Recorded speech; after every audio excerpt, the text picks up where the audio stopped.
December 19, 1944. The Ardennes Forest, Belgium. The snow is red. A black medic crawls through frozen mud, his breath visible in the sub-zero air. Artillery screams overhead. German shells tear through pine trees, sending splinters like knives through the smoke. His Red Cross armband is supposed to mean something, supposed to protect him. It doesn't. 30 yards ahead, a white soldier from Tennessee lies bleeding, his leg shattered by shrapnel.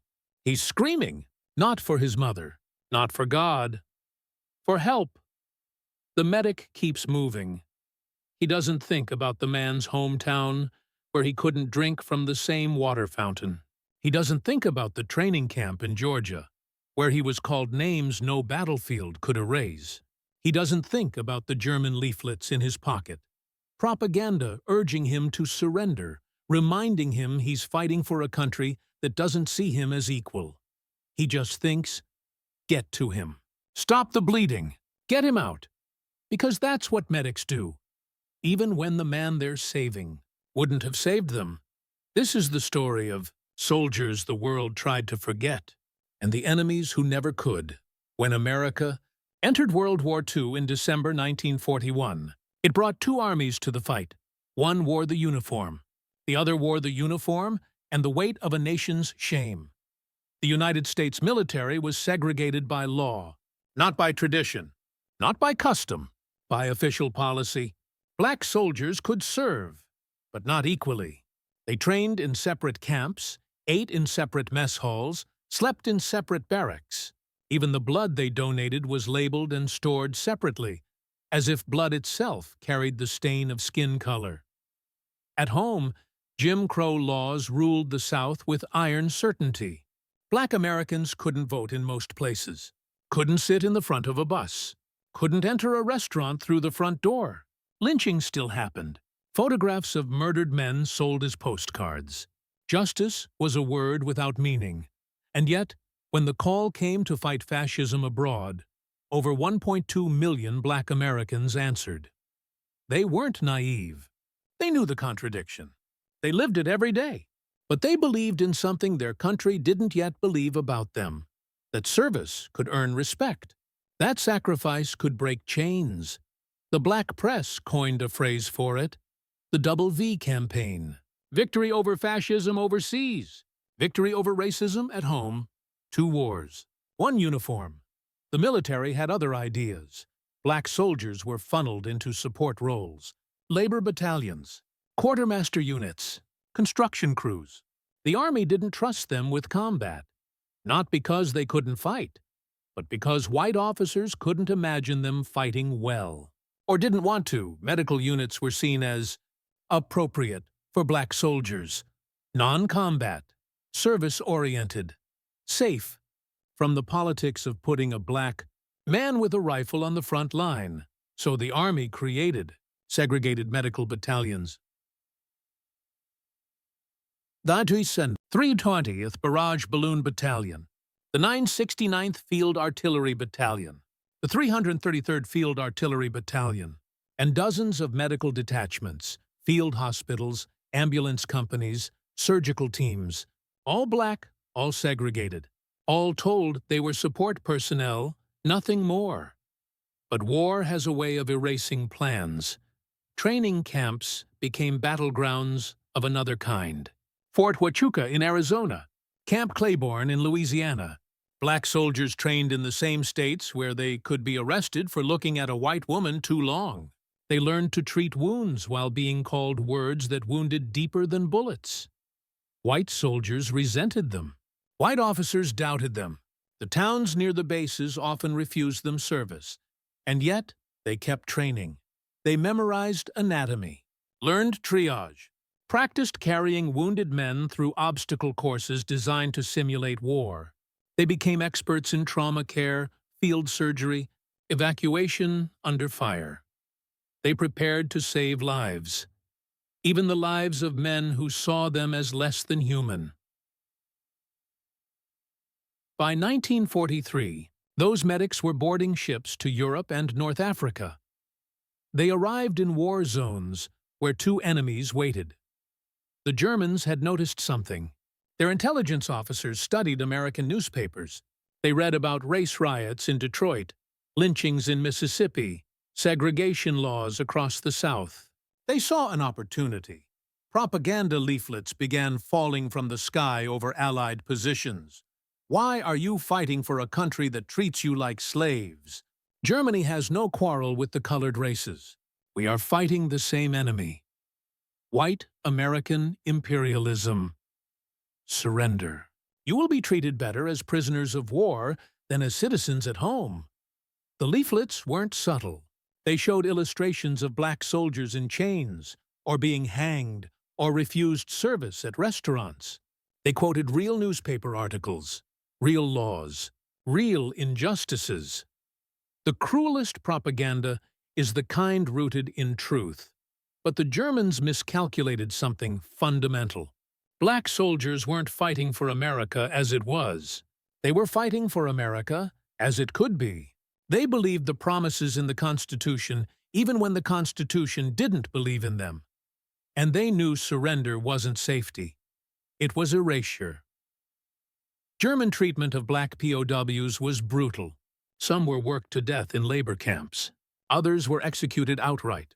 The Nazi racial hierarchy had no room for them. To surrender was to choose a different kind of lynching. So they stayed. They fought. They healed. The 320th Barrage Balloon Battalion landed on Omaha Beach on D-Day, the only black combat unit in the first wave. But it was the medics who followed who truly shocked the enemy.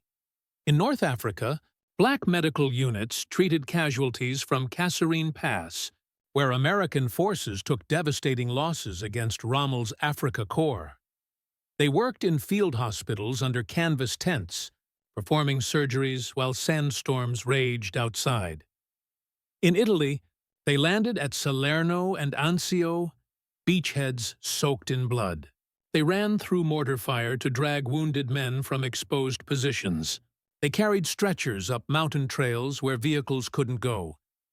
In France, they followed the liberation from Normandy to the Rhine, through hedgerows and shattered villages, through forests where snipers waited and mines lay hidden beneath snow.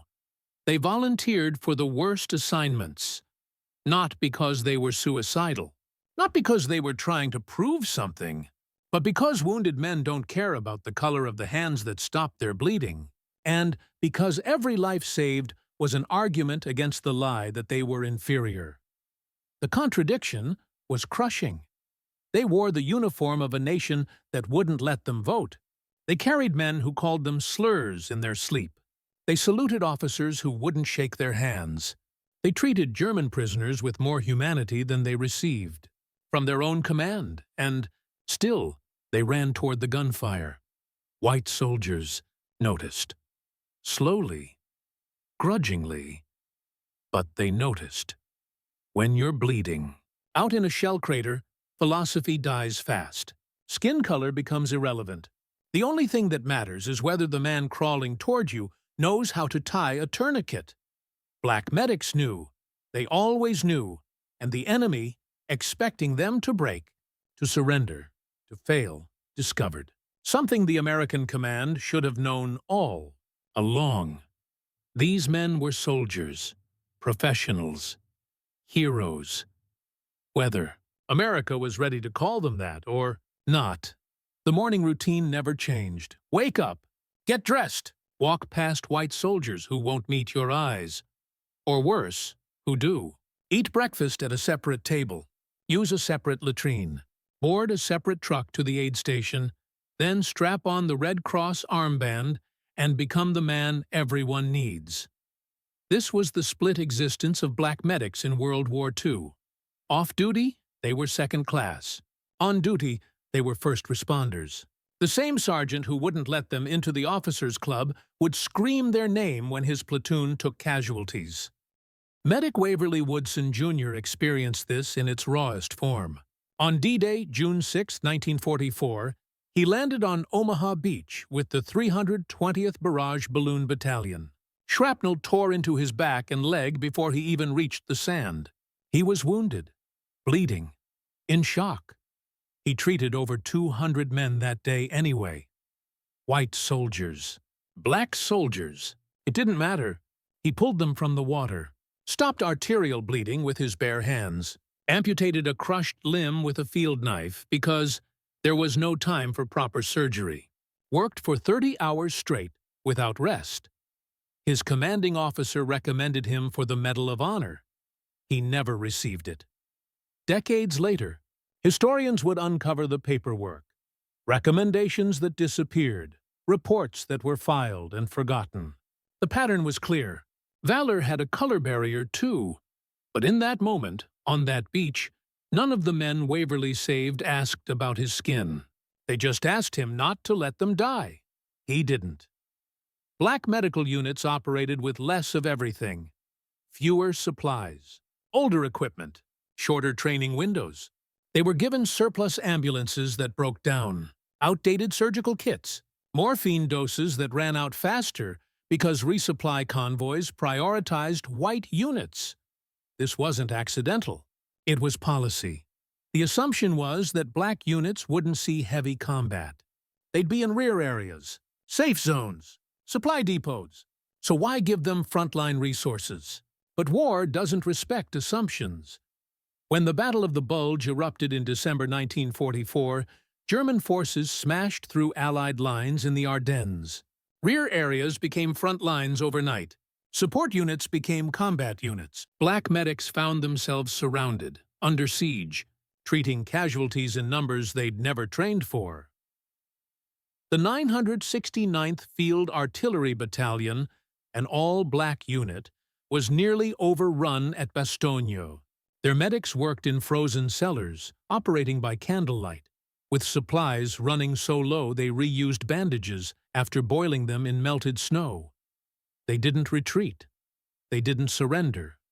They improvised, used parachute silk for sutures, carved splints from broken furniture, sterilized instruments with brandy looted from a bombed-out tavern, saved lives with resourcefulness born from being denied resources their entire lives. And when white units finally broke through the German encirclement, they found black medics still working, still standing, still treating wounded men with calm professionalism. One white lieutenant later wrote home, "I thought they were laborers. I was wrong. They're soldiers. Better than most I've commanded." It was the closest thing to an apology some of them would ever receive. The leaflets kept coming. German planes would drop them at night, thousands fluttering down like snow. Black soldiers would find them in foxholes, tucked under tent flaps, caught in barbed wire. Some showed cartoons of black soldiers being lynched. Others quoted actual segregation laws, the real words from real American statutes. A few showed photographs from race riots, images of black neighborhoods burned by white mobs. This is what you're defending. This is what waits for you at home. Why die for it? The psychological warfare was sophisticated. The Germans studied American newspapers with academic precision. They knew the names of lynching victims. They knew which states had the harshest Jim Crow laws. They weaponized America's shame with surgical accuracy. And for black soldiers, the worst part was simple. It was all true. Every accusation in those leaflets could be verified.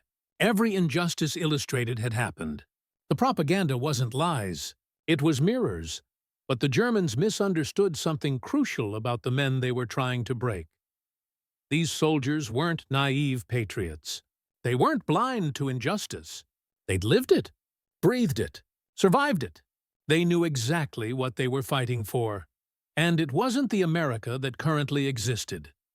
It was the America that should exist. Sergeant Edward A. Carter, Jr., a black soldier who would eventually receive the Medal of Honor, posthumously, decades late, kept one of those leaflets in his pocket throughout the war. When asked why, he said, "To remind myself what I'm really fighting against. Not just the Nazis. All of it." The psychological war failed because the Germans assumed these men were fragile, assumed they could be broken by truth. They didn't understand that men who survive American racism don't break easy. They bend, they endure, they outlast, and they keep moving forward. German soldiers expected many things in combat. They expected American firepower, expected air superiority, expected the industrial weight of a nation that could outproduce the Reich 10-1. They did not expect to be saved by black medics. Wehrmacht troops carried their own racial ideology into battle. They'd been taught the Nazi hierarchy: Aryans at the top, Slavs below, Jews and others at the bottom. Black people existed somewhere in that abyss of subhuman categories. Enemy combatants, yes, but not equals, never equals. Then the bullets started flying, and ideology met reality. A German soldier lying in a ditch with his intestines exposed doesn't have the luxury of philosophy. When a black medic appeared through the smoke, speaking broken German, offering morphine and bandages, the shock was visible even through the pain. Some refused treatment at first, turned their heads, spat, clung to their programming even as they bled out. The medics treated them anyway, not because they were saints, not because they forgave, but because the Hippocratic Oath doesn't have a skin color requirement, and neither does human decency. After the war, interviews with German POWs revealed a recurring theme. Many admitted they'd expected black soldiers to be savages. The propaganda they'd consumed mirrored America's own racist narratives. But when they encountered black medics in the field, professional, calm, skilled, the cognitive dissonance was profound. One former Wehrmacht officer told a historian in 1978, "The Negro medic who saved my life had more discipline than most of our own troops. I'd been taught he was inferior. He proved I'd been taught wrong." The irony was crushing. Black medics were disproving Nazi racial theory while serving a country that embraced its own version of the same lies. They shattered two kinds of racism simultaneously, with nothing but competence and compassion. White officers faced an impossible contradiction. They commanded segregated units, enforced racist policies, kept black soldiers separate from white soldiers in every aspect of military life, except when men were dying. Then they needed those same black medics they'd marginalized. Captain James Whitmore commanded a white infantry company in France. Before deployment, he'd opposed integrating medical personnel, wrote letters to his superiors arguing that white soldiers wouldn't accept treatment from coloreds. Then his company walked into a German ambush near St. Lo. 16 casualties in the first minute. The white medics were pinned down, unable to move. The nearest medical support? A black ambulance company positioned 100 yards back. Whitmore made the call. He requested assistance from the black unit. They came running, through machine gun fire, through mortar explosions, through smoke so thick you couldn't see 3 feet ahead. They carried out 12 wounded men in under 10 minutes. Whitmore never wrote another letter opposing integration. This pattern repeated across Europe. Officers who'd enforced segregation discovered that racism is a luxury war doesn't afford. When your men are screaming for medics, you don't check the color of the hands that answer. But the recognition was quiet, personal, rarely official. Many commanders praised black medics in private, then returned to enforcing segregation once the shooting stopped. They shook hands on the battlefield and reimposed barriers at the base. The military structure couldn't admit what the battlefield proved. Segregation weakened the entire force. It wasted talent. It created artificial divisions that cost lives. General Benjamin O. Davis, Sr., the first black general in the U.S. Army, documented this hypocrisy extensively. He compiled reports of black units performing with distinction, only to watch those reports get buried by superiors who couldn't reconcile achievement with prejudice. The leadership dilemma was simple: admit black soldiers were equal, or maintain the lie that justified segregation. Most chose the lie. But the medics kept saving lives anyway, because duty doesn't wait for recognition. The cruelest math of war is knowing who you save. Black medics didn't get to choose. The wounded didn't arrive in neat categories: good men and bad men, allies and friends. They arrived bleeding, dying, needing help, and sometimes the man you saved had called you a slur that morning. Corporal Samuel L. gravely treated a white soldier from Alabama near Anzio. The man was delirious, babbling as gravely worked to stop arterial bleeding in his thigh. Through the shock and morphine, he kept saying it. The word, over and over. Like a reflex, gravely saved his life anyway. Years later, in an interview, Gravely was asked how he did it, how he treated men who hated him. He said, "I wasn't treating him, I was treating the wound. If I thought about who he was, what he believed, I'd have hesitated, and hesitation kills. So I saw the bleeding, the torn flesh, the shock setting in. That's what I treated. That's what I saved." It was a survival mechanism as much as a moral choice. To dwell on the injustice would paralyze.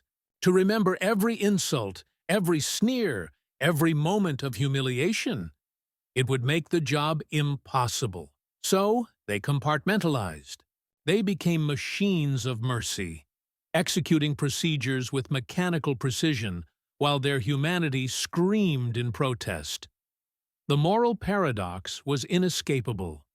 They were better than the men they saved.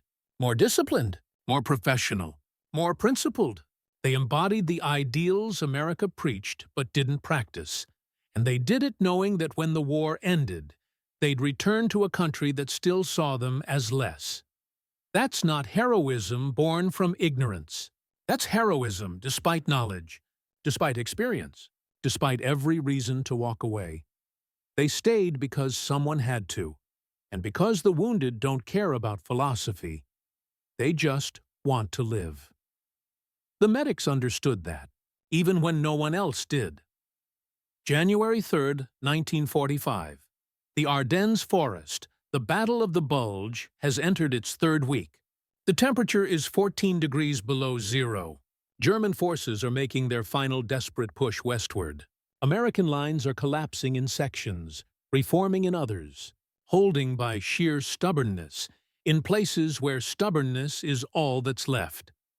In a village called Bastogne, surrounded and besieged, the 969th Field Artillery Battalion is holding the line.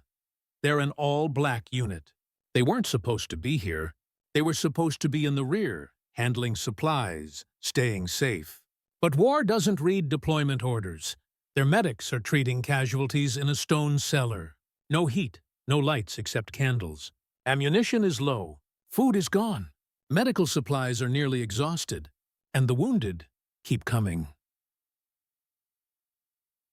Private First Class James H. Robinson is on his 30th hour without sleep. His hands shake from exhaustion and cold as he ties off a bleeder on a white sergeant's arm. The sergeant is from Georgia. 3 weeks ago, he refused to let Robinson eat at the same table. Now he's crying, begging Robinson not to let him die. Robinson doesn't let him die. Across the room, another medic, Corporal Willie James Jr., is performing an emergency amputation. A white lieutenant's leg is crushed beyond repair, shattered by a Panzerfaust rocket. Gangrene will kill him if the leg stays attached. There's no anesthetic left except whiskey and leather to bite on. James works by candlelight, his hands steady, his voice calm. He talks the lieutenant through it, tells him about home, about Alabama, about fishing on the Tennessee River. Anything to keep him conscious, to keep him from slipping into shock. The lieutenant survives. He'll write a letter to his mother 2 weeks later, describing the colored medic who saved my life with nothing but a field knife and prayers. The letter never uses James's name, but it uses the word hero. That's something. This is the moment things began to shift.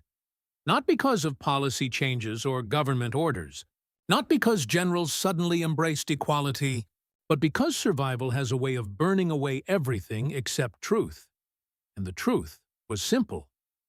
Black medics were keeping white soldiers alive. At Normandy, Waverly Woodson had proven it on Omaha Beach. At Anzio, Samuel Gravely had proven it under Italian artillery. Now, at Bastogne, an entire battalion was proving it again. The 969th held their position for 37 days. They fired over 11,000 rounds of artillery. Their medics treated 652 casualties, 489 white soldiers, 163 black soldiers. They lost 17 men. They saved hundreds. When the siege finally broke, when Patton's Third Army punched through the German lines and relieved Bastogne, the first question the arriving white soldiers asked wasn't about strategy or supplies. It was, who the hell are these guys? They were looking at black soldiers, exhausted, frostbitten, standing among piles of shell casings and blood-soaked bandages, still working, still fighting. One tank commander from the relief column later wrote in his diary, "I expected to find broken men. I found professionals. The colored artillery unit performed better than half the white units I've served with. And their medics? I've never seen anything like it. They worked miracles. The turning point wasn't a single moment. It was 1,000 small fractures in a system built on lies. It was the white soldier from Texas who woke up in a field hospital, realized a black medic had given him a blood transfusion, and chose gratitude over hate. It was the white officer who recommended 3 black medics for Silver Stars after they retrieved wounded men from no man's land, under sustained fire. It was the German prisoner who told his captors, "Your Negro troops fight with more honor than you treat them." It was the quiet, unspoken realization spreading through foxholes and aid stations across Europe. These men were soldiers, not workers, not laborers, not footnotes, soldiers. The records began to reflect it. Slowly, incompletely, but undeniably, Staff Sergeant Edward A. Carter, Jr. fought in the Vosges Mountains in March 1945. He volunteered for a reconnaissance mission behind German lines. Enemy fire killed his entire squad. Carter was hit 8 times, once in the thigh, twice in the arm, multiple times in the chest. He didn't retreat. He crawled forward, returning fire, killing 6 German soldiers, capturing 2 others. He dragged himself and his prisoners back to Allied lines, refused evacuation until he'd delivered intelligence from the captured enemy soldiers. His white commander wrote, "This man displayed valor beyond anything I've witnessed." In 3 years of combat, Carter received the Bronze Star. He should have received the Medal of Honor. He wouldn't receive it until 1997. 52 years later, 16 years after his death, a military review board would finally acknowledge what should have been obvious in 1945. Racism had poisoned the medal selection process. Black soldiers' heroism had been systematically downgraded. But in that moment, on that mountain, Carter proved what black soldiers had been proving since Normandy. They would fight. They would bleed. They would die. And they would do it with a professionalism that shamed the system that oppressed them. The climax wasn't a victory parade. It was the slow, agonizing recognition that everything the military believed about race was wrong. And that realization arrived one saved life at a time. April 1945. The Rhine River. The war is ending. But the dying hasn't stopped. German forces are making final stands along the river crossings. American casualties are mounting. Field hospitals are overwhelmed. And the military makes a decision that shatters a fundamental barrier. They integrate the blood supply. For the entire war, blood plasma had been segregated. Blood from black donors was labeled Negro blood. Blood from white donors was kept separate. The policy had no medical basis. Blood types are universal, skin color irrelevant, but it was policy nonetheless. Dr. Charles Drew, a black surgeon who pioneered blood plasma preservation techniques, had resigned from the American Red Cross in protest.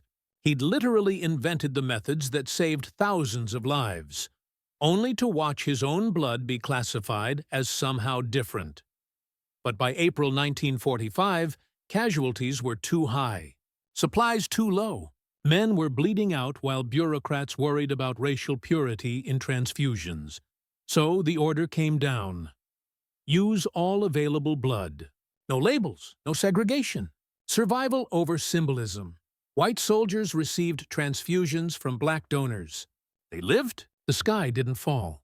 The policy had always been absurd, and the battlefield proved it. This was the crack that would eventually break the damn. The numbers tell part of the story. Black. Medical units treated over 90,000 casualties during World War II. They operated in every major theater. North Africa, Italy, France, Germany, the Pacific. They earned 432 Bronze Stars, 69 Silver Stars, and Fursamanies. Medal of Honor. Though that medal wouldn't be awarded until 1997, but statistics don't capture what happened in the spaces between bullets. Private First Class. Roscoe Brown was a medic with the 92nd Infantry Division in Italy. In February 1945, near the Gothic Line, his unit came under heavy German artillery fire. The bombardment lasted 7 hours. 53 casualties. No safe route for evacuation. Brown ran through the barrage 23 times. Each trip, he carried one wounded man back to the aid station. Each trip, shells landed close enough to throw dirt on his back. Each trip, white soldiers watched from covered positions, unable to believe what they were seeing. On his 19th trip, shrapnel tore through his shoulder. He kept going. On his 21st trip, a concussion blast knocked him down. He got back up. By the time the barrage ended, Brown had saved 17 lives. His uniform was soaked in blood, some his, most from the men he'd carried. His commanding officer recommended him for the Medal of Honor. The recommendation was downgraded to a Bronze Star, then lost in paperwork, then forgotten. Brown never spoke about it much after the war. When asked why, he said, "I didn't do it for medals. I did it because they needed help. That's all, as if it were simple. As if running through artillery fire 23 times was just another Tuesday." The foxhole epiphany happened differently for everyone, but it happened. For some white soldiers, it was the first time they'd had a real conversation with a black man. Lying in a shell crater, waiting for evacuation, talking to pass the time and keep from thinking about the bleeding. For others, it was watching a black medic work under fire with calm precision while white soldiers panicked. For a few, it was simpler. He saved my life. Nothing else matters. Not every white soldier changed. Racism doesn't dissolve in a single moment of crisis. Some men returned home with the same prejudices they'd carried overseas. Some refused treatment from black medics even when dying. Some took the saved life and gave nothing back. Not gratitude, not recognition, not even basic respect. But enough changed. Enough saw, enough understood. Sergeant Thomas McFadder, a white infantryman from North Carolina, wrote a letter to his wife in May 1945. The letter was donated to the National WWII Museum decades later. In it, he describes being wounded near the Elbe River, carried to safety by a black medic named John Lee. "I never thought I'd say this, but that colored boy is the bravest man I ever met. He didn't have to come get me. He wasn't from my unit. He heard me calling and just came. Got shot doing it too. Took one in the leg and kept dragging me. I called him things I'm ashamed of now. Before I knew him, before I knew anything." McFadder returned home and became a civil rights advocate in Charlotte. His family said the war changed him. Specifically, one medic changed him. One moment of saved life against a lifetime of taught hate. The moment won. By May 8, 1945, VE Day. The war in Europe was over. Black soldiers had fought in every major campaign. They'd earned decorations, saved lives, proven themselves in ways that should have been unnecessary to prove. And the military knew it. Internal reports from 1945, declassified decades later, show that Army leadership understood segregation had weakened combat effectiveness. Medical units performed better when integrated. Blood supplies were more efficient without racial labels. Soldiers fought better when they trusted the medics beside them, regardless of skin color. The evidence was overwhelming, but the policy didn't change. Not yet, because evidence and policy live in different worlds. Evidence exists on battlefields. Policy exists in committee rooms, shaped by politics and prejudice and the slow, grinding inertia of institutions that don't want to admit they were wrong. Black medics had shocked the enemy. They'd shocked their own command. They'd shocked white soldiers who'd never seen them as equals. But the hardest shock, the one America still struggled to process, was simple. These men were heroes, undeniable, documented, witnessed by thousands, and America had treated them like they weren't. The reckoning was coming. Not immediately, not easily, but inevitably, because you can't save a nation's sons and then be told you're not good enough to sit beside them. Not forever. The turning point had passed. The climax had peaked. Now came the long, bitter aftermath. They came home to a country that hadn't changed. The ships docked in New York, Boston, San Francisco. The soldiers disembarked in their uniforms, bronze stars pinned to chests, purple hearts earned in blood, combat medic badges worn with quiet pride. They'd survived Normandy, Bastogne, the Rhine crossing. They'd saved lives under fire. They'd proven themselves on the world's deadliest stage. They stepped off the ships and walked into the same America they'd left. Southern train stations still had colored and white. Signs above water fountains. Restaurants still refused them service. Hotels still turned them away.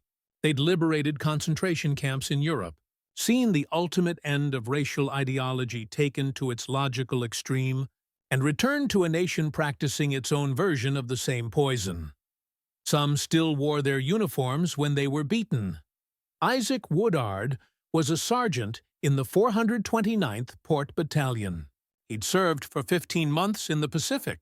In February 1946, just hours after being honorably discharged, he boarded a bus in Georgia, still wearing his uniform. He asked the driver if there was time to use the restroom at the next stop. The driver cursed him, called the police.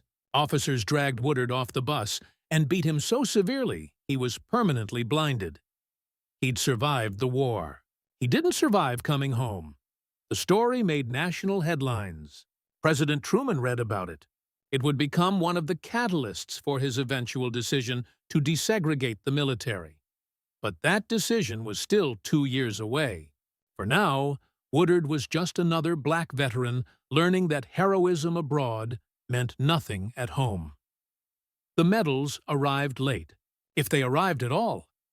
Waverly Woodson, who'd saved over 200 men on Omaha Beach, never received the Medal of Honor his commander recommended. The paperwork was lost. No explanation.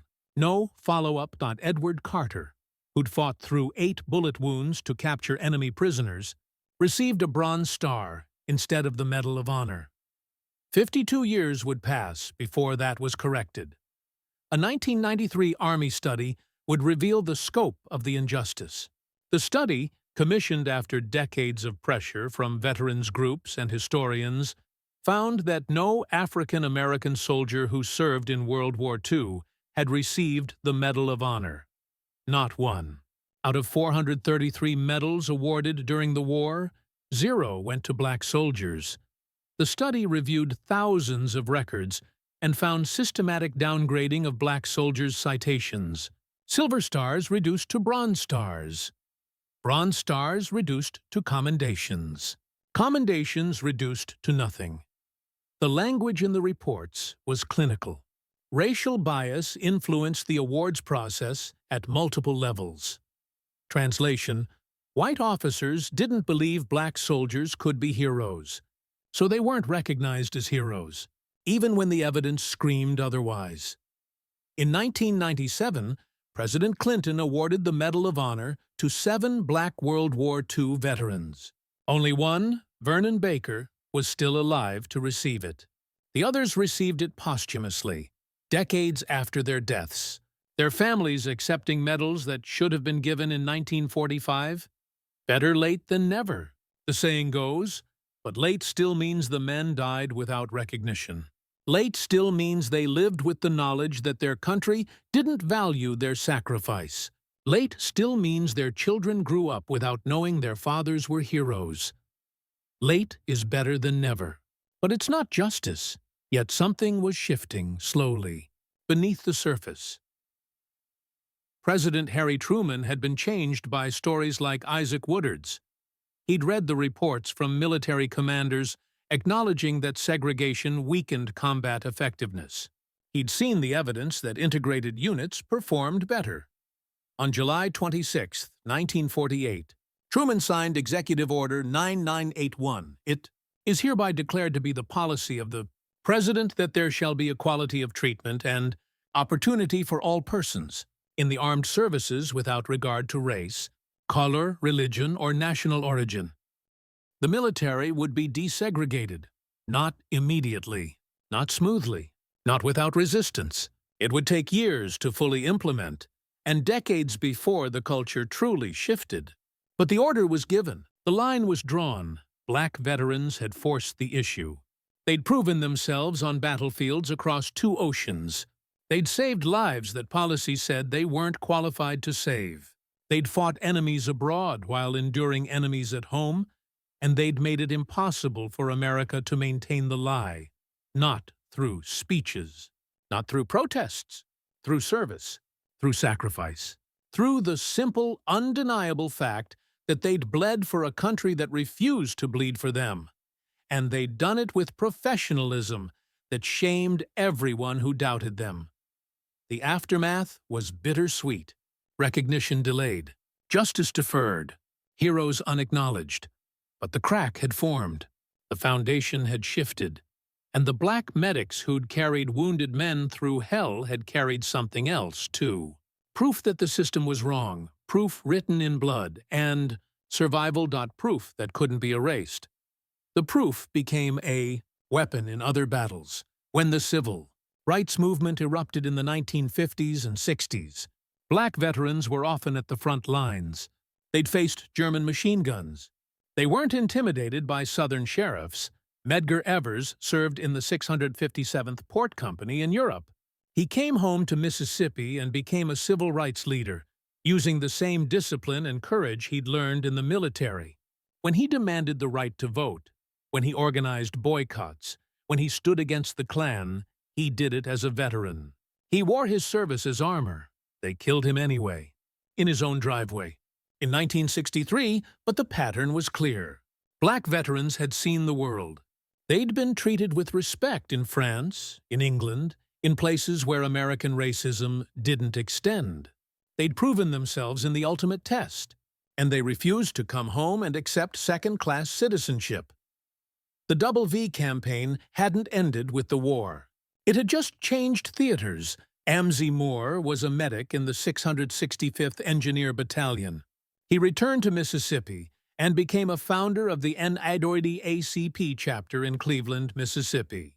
He used his VA benefits to buy land, start businesses, create economic independence. He organized voter registration drives, taught black citizens their rights.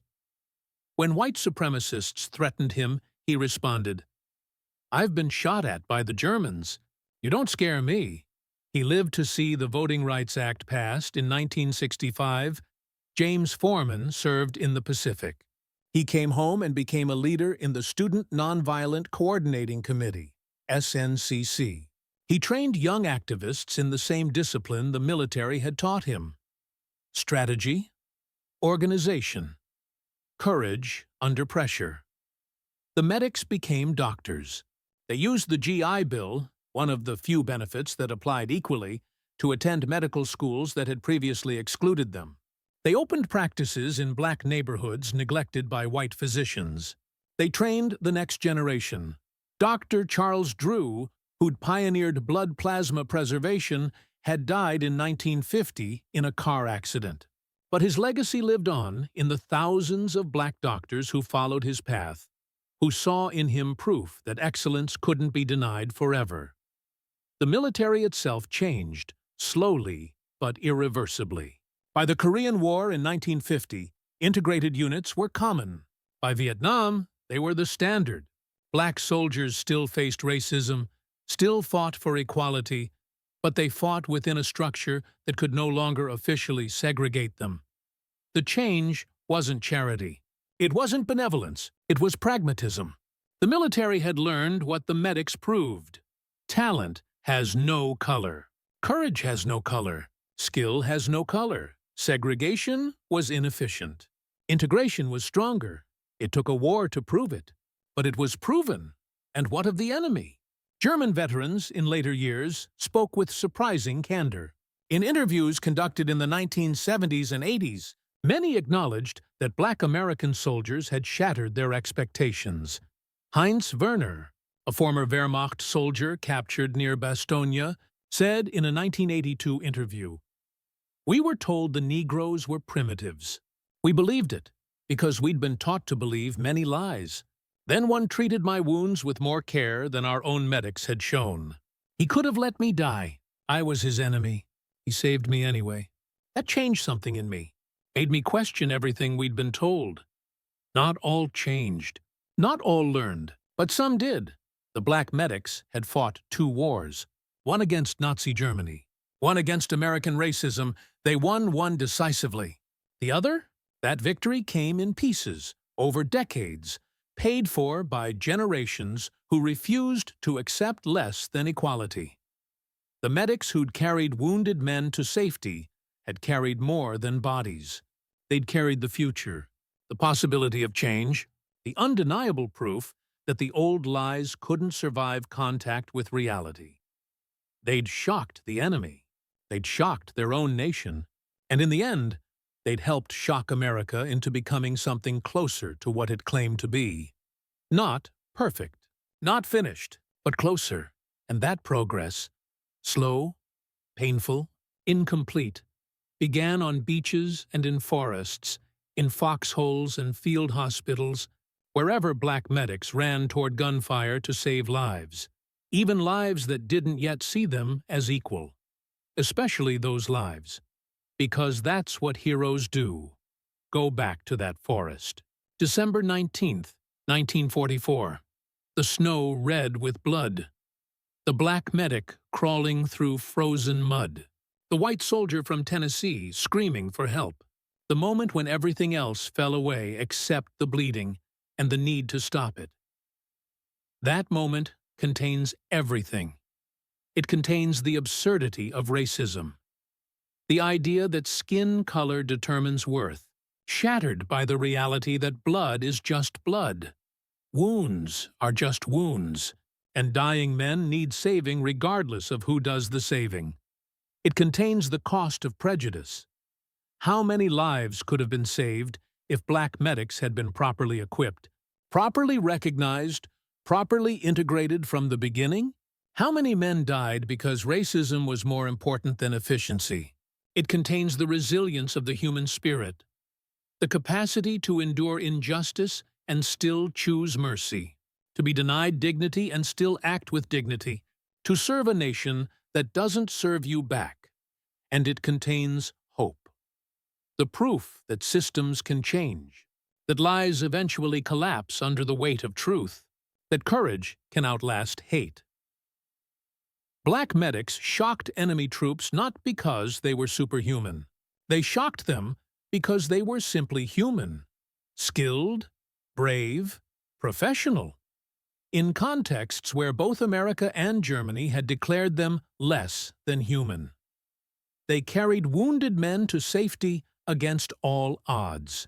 But they carried something else too. They carried the future.